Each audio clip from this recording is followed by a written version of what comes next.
Donc justement, on devait parler de l'ihsan, et on ne peut pas parler de l'ihsan sans parler du hadith Jibril, que tout le monde connaît. Vous connaissez tous le hadith Jibril ou pas? Je le relis ici. Ma huwa al-islam, ma huwa al-iman. Non? Masha'Allah. Tu connais Salim? Hein? Dans 40 hadiths quelque part.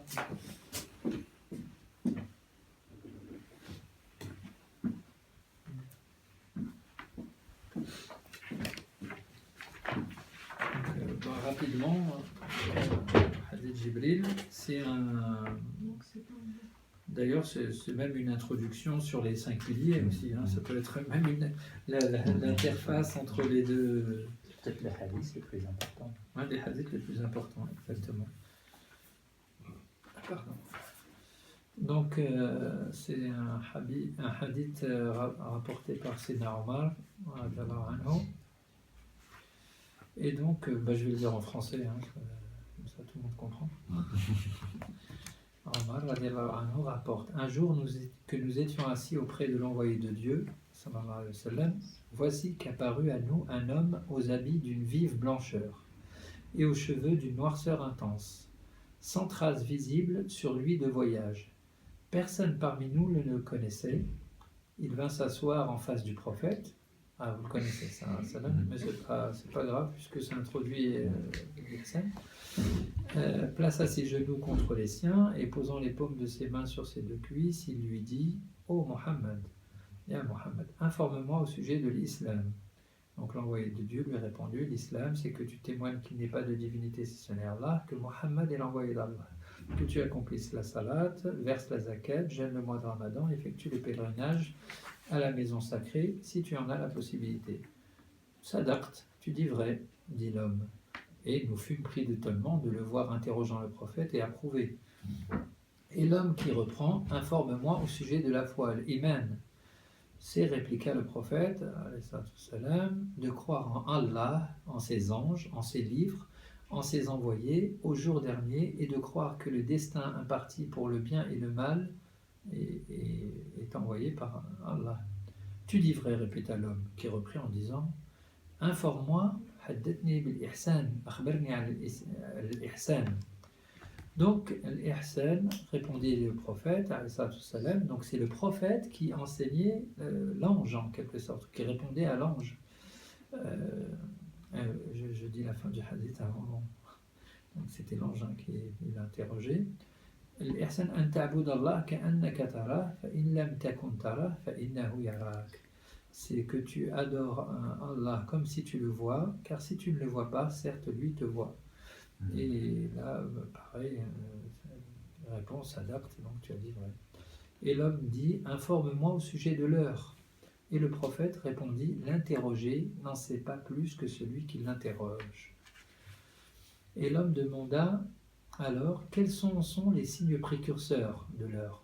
C'est, dit le prophète, lorsque la servante engendrera sa maîtresse, et lorsque tu verras les pâtres miséreux, pieds nus et mal vêtus, rivaliser dans l'édification de constructions élevées. Là-dessus, l'homme s'en alla. Quant à moi, je restai un moment. Ensuite, le prophète sallallahu alayhi wa sallam me demanda: Ô Omar, sais-tu qui interrogeait? Je répondis: Allah wa rasuluhu a'lam. Allah et son envoyé en savent plus. C'est Gabriel, Jibril, dit le prophète, qui est venu vous enseigner votre religion. Donc c'est un des hadiths effectivement cardinaux qui effectivement enseigne les 3 degrés de la foi. Donc l'islam dont on a parlé tout à l'heure, dans le premier pilier, donc la shahada. Et il parle de l'iman, donc le faire de croire en Allah, en ses anges, ses livres, etc.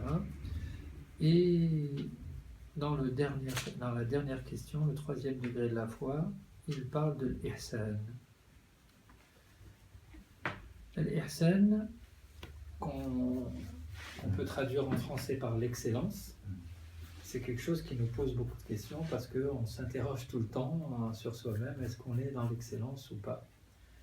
Donc l'excellence, juste pour raccorder avec ce qu'on disait tout à l'heure, dans la façon de parler aux gens, aux gens qui sont rentrés en islam nouvellement, c'est de ne rien leur dire que lorsqu'ils demandent quelque chose. Parce que l'âme humaine a horreur d'être contrainte, c'est sa nature, c'est comme ça. Et donc, souvent, il y a des maladresses qui sont commises. C'est pour quelqu'un de nouveau de commencer à lui dire voilà, pourquoi tu fais ci, voilà ça, etc. Et finalement, on finit par dégoûter la personne même. Mais pour ce qui est de quelqu'un de plus avancé, on peut se permettre, pour revenir à ce que vous disiez, de lui rappeler des choses, surtout si la personne clame qu'elle est ceci ou qu'elle est cela. Donc effectivement, c'est même une bonne chose que de lui rappeler. Mais effectivement, tout rappel doit d'abord se faire à soi-même. C'est pour ça que l'imam dans la khutbah, il dit « Awsikum wa nafsi ». Puisque si on commence et c'est pour cela que Mashayikh, les maîtres spirituels, on remarque toujours que dans la façon de s'exprimer, en tous les cas on a eu cette chance de voir Maulana Cheikh Nazim toujours s'exprimer de cette manière,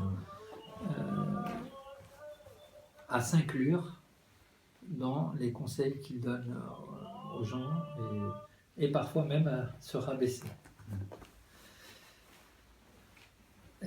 Al-Ihsan.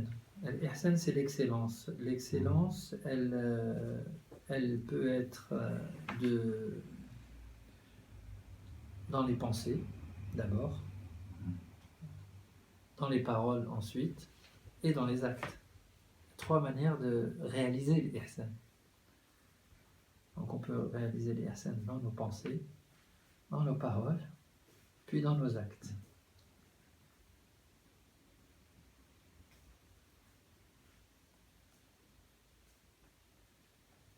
Qu'est-ce que l'Ihsan ?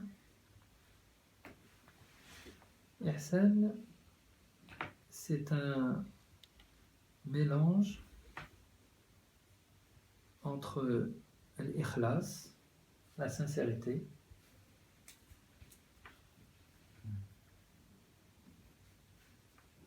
al-sidq, la véracité, et je dirais al-himma, l'énergie spirituelle. Puisque dans le mot ihsan, il y a un côté actif. Et c'est pour ça qu'on parle de himma, il y a un côté actif. On ne peut pas être muhsin en étant ainsi à rien faire, en quelque sorte. On le sent bien d'ailleurs dans le mot ihsan, qui est nécessaire d'agir, effectivement, que ce soit intérieurement, comme on vient de le dire, parce que ihsan c'est aussi à l'intérieur de soi, dans les paroles et dans les actes.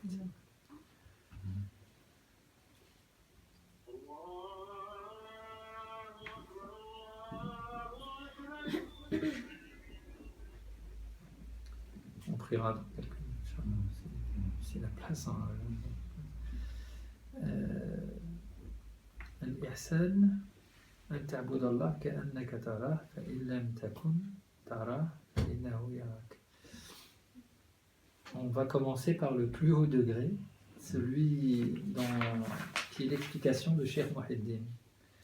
Cheikh Mouhiddin Arabi, peut-être vous le savez pour certains, il décortique cette phrase en disant, elle veut dire aussi, fa in lam takun, on s'arrête là, si tu n'es pas, tara, tu le verras.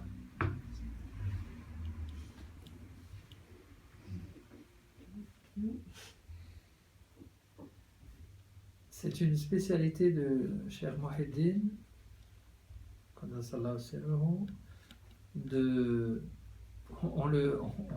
certaines personnes le qualifient d'ésotérisme, de baténé, mais en fait il n'y a pas plus littéraliste que Cheikh Mouhiddin. Non mais vraiment, Mais il va dans le littéralisme le plus exigeant, et vraiment il tire le meilleur de chacun des mots qui est présent, ou que ce soit dans les hadiths ou dans le Coran. Donc ça, il l'aime ta compte.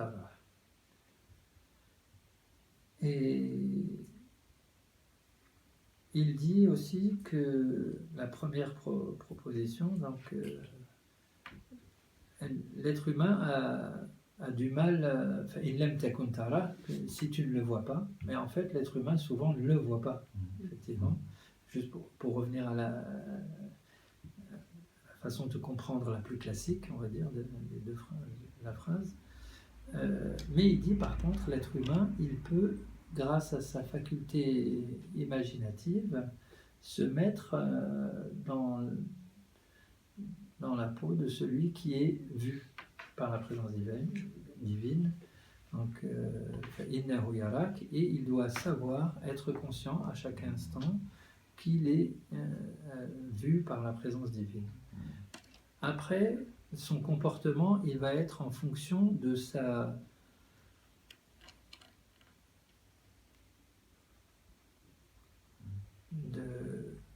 vision de la grandeur divine, je dirais.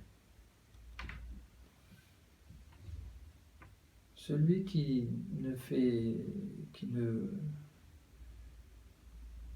voit pas vraiment Allah tel qu'il est, à la rigueur, il se dit, il me voit, et alors c'est tout. Hein.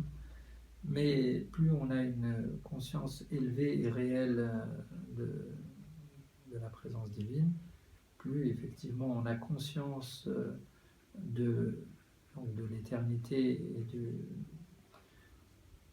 et de la chance que l'on a de pouvoir, dans ce monde, préparer notre éternité. Effectivement, l'ihsan, c'est un mouvement qui va vers l'éternité.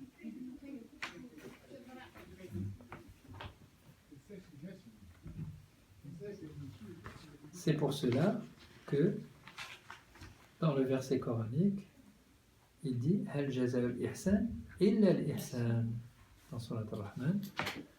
N'est-ce pas que la récompense de l'excellence ne sera que l'excellence. Donc celui ou celle qui agit avec excellence, que ce soit dans ses pensées, dans ses paroles ou dans ses actes, ne recevra en retour que l'excellence. Même s'il semble que ce soit le contraire. Parce que parfois l'être humain il se dit mais moi j'essaie d'agir avec excellence, mais je reçois des coups ou des choses comme ça, des coups du sort, en tout cas du coup dans la vie. Mais Allah la yadi' ajra al-muhsinin.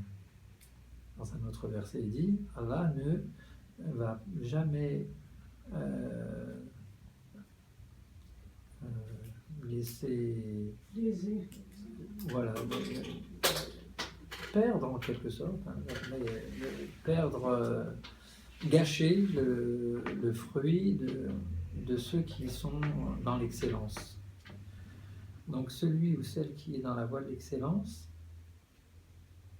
c'est important d'avoir une niya, d'œuvrer pour Allah, dans le but du cheminement spirituel. Et souvent le problème qui nous encercle, j'allais dire, c'est qu'on agit pour avoir un résultat. Ben oui. Et souvent, parfois, on a même le résultat contraire. Et c'est le mode d'éducation divine pour nous dire « je ne veux que ce qui est pur ». Et là, on revient à la notion d'ikhlas. Donc, il nous donne dans l'immédiat un résultat contraire. Ça, c'est une chance, en réalité. C'est parce qu'il y a une sollicitude divine envers nous. C'est pour aller plus loin. C'est pour aller plus loin, pour apprendre à être détaché du résultat de nos actes. Et là, c'est très, très difficile, en réalité, pour l'être humain de se détacher de ses actes. C'est pour cela qu'on dit que le véritable muhsin, c'est quelqu'un qui fait du bien à tous et qui n'attend pas de résultat, et que si on le remercie ou si on le blâme, ça ne change rien pour lui. C'est pas facile. Quand tu fais bien et qu'on te blâme, tu te dis, il a raté. Et quand on fait, on dit c'est nous qui l'avons. Mais en fait, voilà. Là, on peut résumer le ihsan et la voie du tasawwuf même.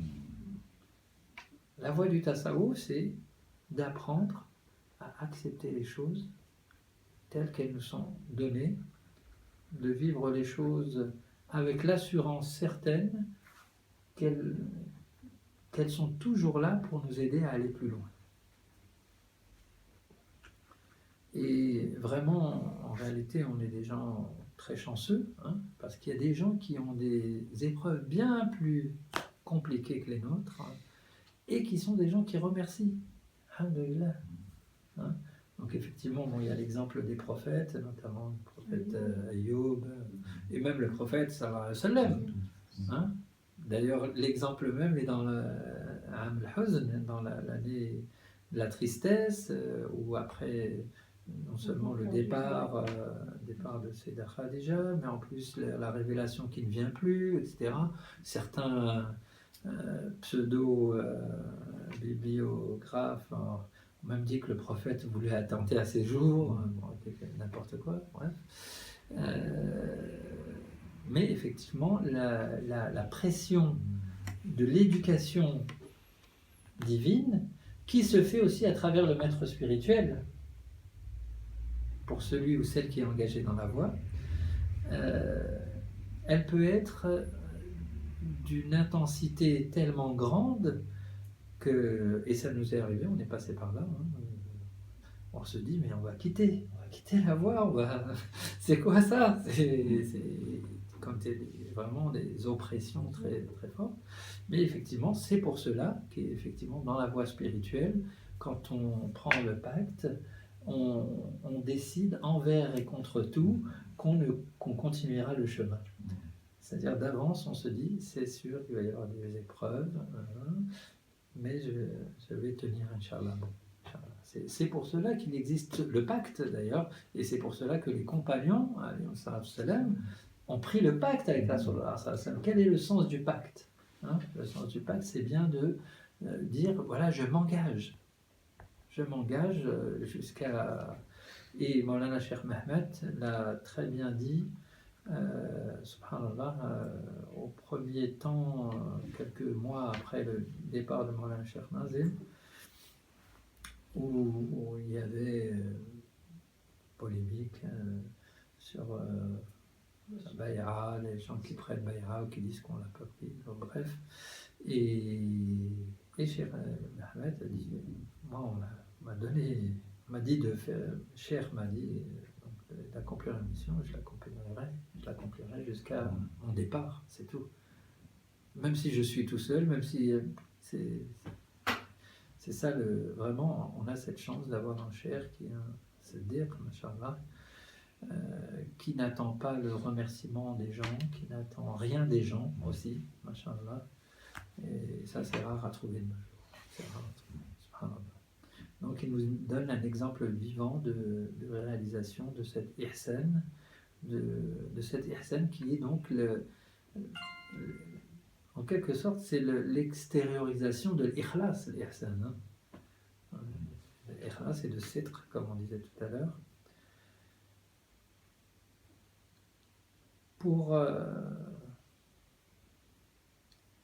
pour pouvoir réaliser cet ihsan, il est nécessaire de côtoyer ceux ou celles qui sont dans l'ihsan aussi. Parce qu'effectivement, si on côtoie des gens qui, à longueur de journée, je repense avec votre management tribal, qui disent c'est nul, ça va pas, je ne sais quoi, bah, effectivement, on va finir par soi-même déprimer. Hein. Donc c'est pour ça que le prophète sallam dit sois avec celui qui, quand tu le vois, te rappelle Allah, Et dans un verset coranique, Ya ayyuhalladhina amanu ittaqullah wa kunu ma'as siddiqin. Hein. Ça c'est très très important puisque c'est une base, même la base du compagnonnage, c'est de craindre Allah et d'être avec les siddiqin, donc d'essayer d'être proche des gens, en tous les cas, qui ont plus de sincérité que nous, en tout cas, qui nous semblent avoir plus de sincérité que nous. Et petit à petit, d'essayer de se tirer vers le haut. Ihsan, c'est le chemin du tasawwuf, c'est le chemin,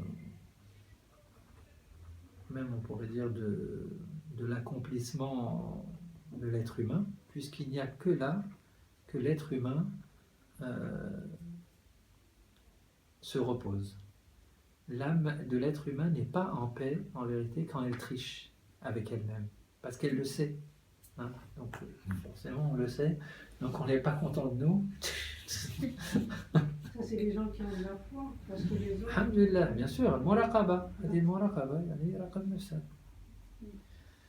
Donc ceux et celles qui sont sur la voie spirituelle, mais comme on disait tout à l'heure, pourquoi un maître spirituel pour pouvoir atteindre l'ihsan? C'est ça la question. Parce qu'effectivement, c'est un chemin plein d'embûches et de pièges. Et les pièges ne peut aider à l'éviter que celui ou celle qui les connaît, voilà, et qui a cheminé lui-même et qui va t'aider à... Et je dirais que la guidance ne se fait pas forcément par les mots. Ne se fait pas forcément par les mots, et particulièrement dans la voie Naqshbandi. Le cheikh peut te dire beaucoup de choses en ne te disant rien. Juste en étant dans sa présence, à certains moments, tu peux ressentir tu peux voir comment tu es, où tu en es, parce que sa lumière, la lumière de sa sincérité brille tellement fort qu'elle est comme quelque chose qui éclaire sur nos âmes et qui nous permet de nous voir tel qu'on est, puisque c'est le but. Comme dit le prophète, sallam, Man arafa nafsah, arafa rabbah. Donc celui qui se connaît son Seigneur. Donc le cheikh est là pour nous apprendre à nous connaître. Parfois ça peut être par des mots, parfois ça peut être par des mots qui s'adressent à quelqu'un d'autre. Hein? Et parfois ça peut être sans rien dire. Et d'ailleurs c'est le plus souvent comme ça. Le plus souvent comme ça. Et parfois, comme nous l'a raconté frère l'autre fois aussi, tu lui demandes quelque chose sur comment faire ceci, et puis il te recentre tout de suite, dit mais écoute, tu veux faire beaucoup de choses, mais tu fais pas encore ton dhikr régulièrement, donc il faut savoir être... Et d'ailleurs on voit souvent ce cas-là, hein, dans la voie, on voit souvent des gens qui nous disent on aimerait faire ceci, cela, mais on voit bien que c'est juste faire pour faire. Et en fait, l'ihsan, ce n'est pas faire pour faire. Hein, ce n'est pas de l'agitation, comme dit très bien Cheikh Abdul Wahid, l'agitation pour l'agitation, non. C'est agir vraiment avec tout notre être et notre âme pour se connaître. Et connaître notre Seigneur, Inch'Allah.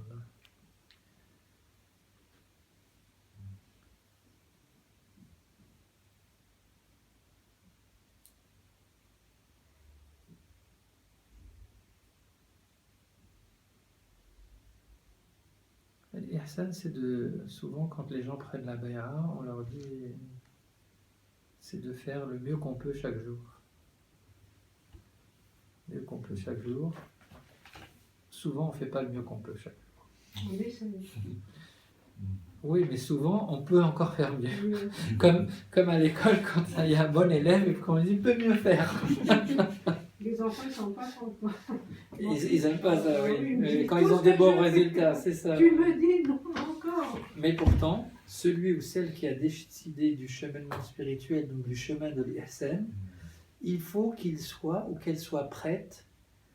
Souvent, on voit des gens, d'ailleurs, dans la voie, qui ne supportent pas le moindre, Critique. la moindre allusion, même, je dirais. La moindre allusion. Des fois, on fait attention de donner juste par allusion les choses. Parce que, alors, si c'est direct, là. Maulana Cheikh l'a dit, hein. Il dit si je faisais le cheikh avec vous, le Cheikh Nazim à son époque, il dit il n'y aurait plus de mourir. Hein? Il n'y aurait plus de mourir. Si vraiment je vous dirais tous vos défauts sur place, quoi, en quelque sorte. Donc, alhamdoulilah, ils sont patients, comme à l'exemple du prophète salam, qui a donné le message en 23 ans, selon les circonstances, hein, puisqu'on a parlé d'une circonstance particulière tout à l'heure, justement, de ce compagnon. Et regardez cette patience du prophète salam. Il sait très bien qu'il a reçu le message, qu'il l'a reçu de manière synthétique dans la caverne des Laylatul Qadr, et il attend à chaque fois que la révélation se fasse circonstanciellement. C'est-à-dire ce n'est pas lui qui donne la parole. Il laisse l'acte divin se réaliser, se manifester, et par cet acte divin vient la révélation. Et en fait, c'est pareil dans notre vie, on agile, souvent on veut aller trop vite. Et donc c'est ce qui fait qu'on se retrouve en contre-courant avec la volonté divine. Parce que la volonté divine, elle est comme des vagues qui descendent. Hein, et nous, justement, ça fait partie aussi de l'Ihsan, d'apprendre à écouter le flux et le reflux divin, en quelque sorte. Et à essayer de l'accompagner. Et si on l'accompagne, il y a l'année dernière, dans le comment ils appellent ça, les Mortal Awards, il y avait un film sud-africain qui parlait de la spiritualité et la personne faisait du surf, en fait. Et effectivement, la spiritualité, c'est un peu comme du surf, même si j'ai jamais fait de surf, hein, mais c'est vraiment d'arriver à être sur la vague toujours et d'avancer beaucoup plus vite, en fait. Hein. Alors que si on est à contre-courant, et contre-courant, c'est quand la volonté de notre nefs, elle est prépondérante et on n'est pas à l'écoute de la volonté divine pour nous. Alors que si on s'abandonnait, wahada huwa al-islam. Mais comment on peut le savoir? Il faut être à l'écoute, je viens de le dire. Des fois, on ne comprend pas.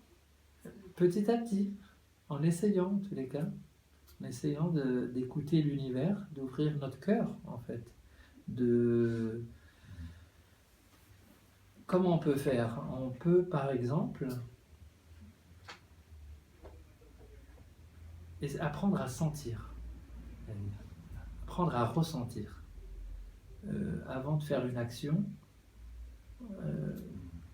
de ressentir, est-ce que, par exemple, je ne sais pas, parler à quelqu'un d'un sujet, juste on fait un test interne, j'allais dire, comment il va recevoir ou elle va recevoir cette parole. C'est de l'intuition. Oui, il faut développer son intuition, tout à fait. Faut développer. Mais elle est là, en fait. Et en fait, souvent, on a un petit signe qui dit non, elle ne va pas bien le prendre. Et puis on le fait quand même, et effectivement, le croyant, la croyante, doit croire à son sixième sens, à son cœur, mais je ne parle pas du cœur sentimental, là, hein. Je parle du cœur, organe intérieur, qui est le siège de la lumière divine en chacun de nous. Et donc cette lumière divine va nous accompagner. En fait, voilà, c'est comme si on va ouvrir une fenêtre et on va mettre un petit peu la lumière sur notre acte avant de le faire, mais ça peut être très rapide. Hein. Ça peut être très rapide, et d'ailleurs les machaïrs sont les plus rapides dans ce domaine-là, machallah. Et on voyait qu'aux dernières années de sa vie, Maulana Cheikh Nazim, on se souvient une fois, on lui a posé une question, on était avec lui, et on avait l'impression qu'il n'avait pas répondu, mais il y avait quelqu'un qui filmait. Et en fait, on s'est rendu compte après qu'il avait répondu, il avait fait un geste d'acquiescement et il était parti. Et nous, on n'avait pas vu toute cette scène. En quelques fractions de secondes peut-être, effectivement. Voilà. Et on voit la même qualité chez Cheikh Mohammed, Masha'Allah, Cheikh Mohammed, qui est vraiment très, très, très à l'écoute. Ils ont une écoute qui est tellement grande, mais souvent c'est nous qui ne sommes pas à l'écoute, justement, qui sommes distraits, qui sommes dans nos idées, dans nos illusions. Et c'est un... D'ailleurs, le véritable serviteur divin, il est comme le serviteur du cheikh. C'est la même chose. Le serviteur du cheikh, c'est quoi sa qualité? C'est qu'il est là, il comprend, avant même presque que le cheikh ne bouge, il sait très bien ce qu'il va dire. C'est-à-dire qu'il a une acuité, une présence qui est tellement forte que... Il perçoit. Voilà. Ou même, il ne sait pas exactement ce dont le cheikh va avoir besoin, mais il va se retourner et il ne va pas être endormi à ce moment-là, si vous voulez. Et par rapport au cheikh, ça c'est... Mais c'est la même chose par rapport à la présence divine. C'est un entraînement d'ailleurs. Tout ce qu'on fait avec le cheikh, ou avec les frères, ou avec le muqaddam, tout ça, ce n'est que pour s'entraîner à être dans cette disposition avec la présence divine, en réalité. Rien d'autre. Ah, pas d'autre. Si c'est pour autre chose, ça ne sert à rien. Donc le disciple, la disciple véritable dans les Hassan est vraiment quelqu'un qui écoute avec tous les pores de sa peau, j'allais dire. Et non pas avec ses oreilles seulement. Écoute avec ses yeux, écoute avec... Donc, plus on est à l'écoute, plus on entend.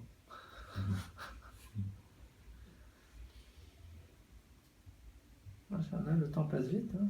C'est impressionnant. Il est déjà presque 21h. Faire la prière, Inch'Allah. Quoi dire d'autre? Il y a tellement à dire en même temps. On va peut-être faire une question.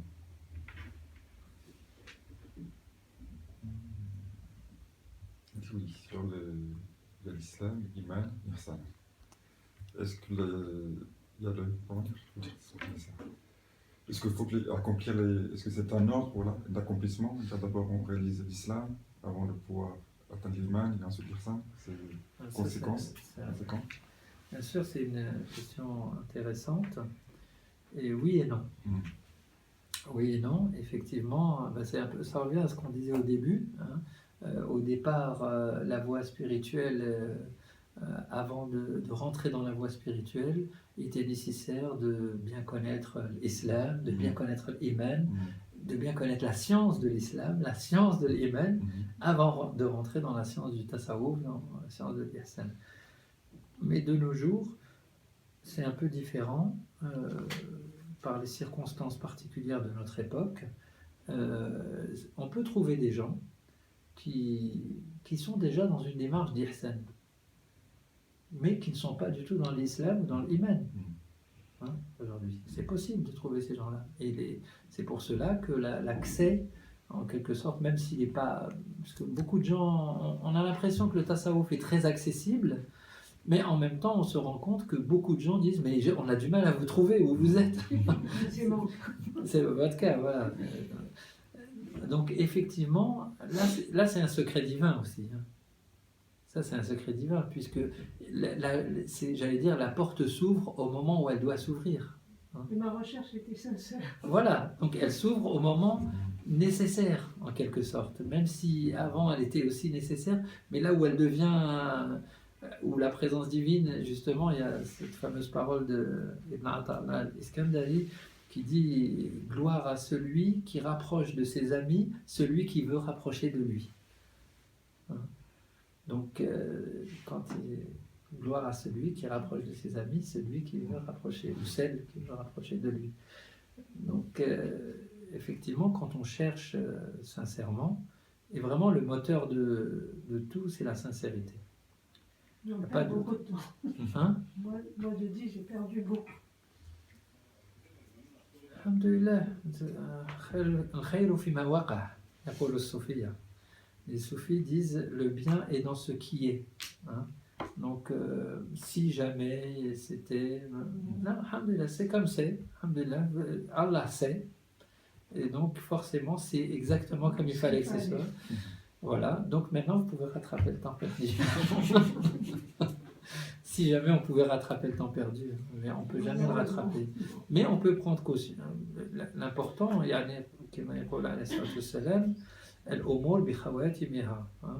les actes sont en fonction de leur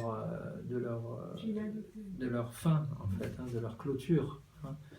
Donc, effectivement, c'est pas une question d'avoir passé 20 ans, 10 ans, 5 ans ou 1 an dans la tariqa. Non, c'est pas du tout ça. Il y a des gens qui passent 20 ans, il y a des gens qui passent 1 an et qui rattrapent le niveau des gens qui ont 20 ans. Hein. Si Dieu le veut, pourquoi pas. C'est pour ça qu'on dit At-tariq laysa liman sabaq walakin liman sadaq. Hein. C'est pas celui qui a précédé, mais c'est celui qui a accordé foi de manière totalement sincère. Hein.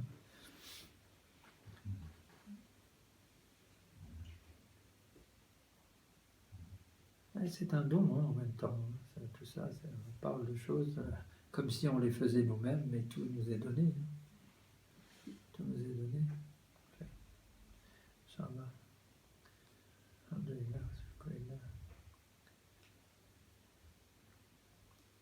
Et donc l'ihsan, il réside dans l'intention, avant tout. Donc dans l'intention de toujours être conscient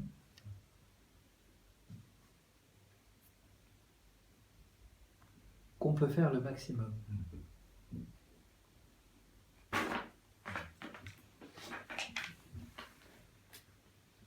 Tout en étant conscient de nos propres limites. C'est pas contradictoire? Non, non, pas du tout. Non. En étant conscient de nos propres limites, ça nous permet de ne pas se surestimer aussi. C'est pas nécessaire de faire quelque chose qui va nous faire écrouler. C'est pour ça c'est une histoire d'écoute et de connaissance de soi aussi. Hein? Donc, à l'écoute de ce que la présence divine attend de nous, d'être à la limite en quelque sorte, à la limite entre toujours pousser, mais effectivement quand on sent que ça va être, que ça risque d'avoir l'effet contraire. Et d'ailleurs, dans le chemin spirituel, c'est à ça que sert le cheikh ou le muqaddam, c'est pour le dire, est-ce que juste dans un domaine très simple, le wird, hein, par exemple, on va faire 1500 fois Allah pour commencer, et après on veut aller plus loin, bah, tu vois que le muqaddam ou que le cheikh s'il est directement là, si tu peux, s'il dit va te poser 2-3 questions, voir comment ça se passe déjà. Sinon, non, 1500 déjà, ça a l'air constant.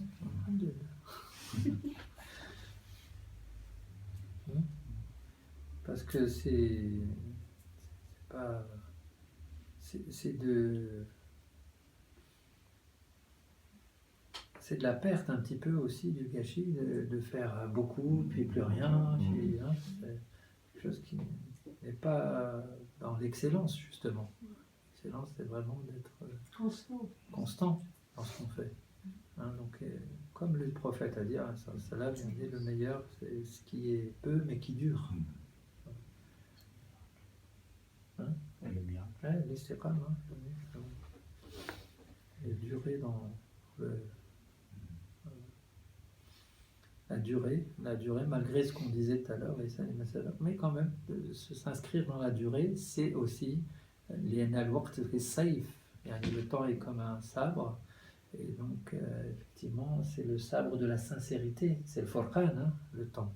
Maintenant, dans la voie d'ailleurs, je vous dis clairement, hein, le dit chez moi, tous les chers le disent, il y a beaucoup d'appelés dans la voie et peu d'élus. Hein. Donc, on est désolé de le dire, hein, mais c'est la réalité, on l'a vu de nos yeux vus, hein, comme dirait l'autre. Alhamdulillah, il y a toujours, il y a beaucoup de gens qui passent, qui tournent, puis après, on ne sait pas. Donc de vraiment avoir cette conscience de la priorité, même si c'est peu, comme on dit plutôt, mais de s'inscrire dans la durée, voilà, d'être fidèle en fait, justement. Fidélité, la constance. Wa min Allah tawfiq. Bihamd al-Habib, bihamd al-Fatih.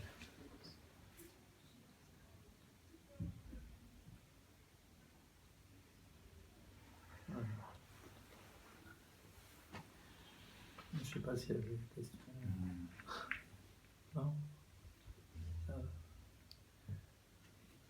Alhamdulillah.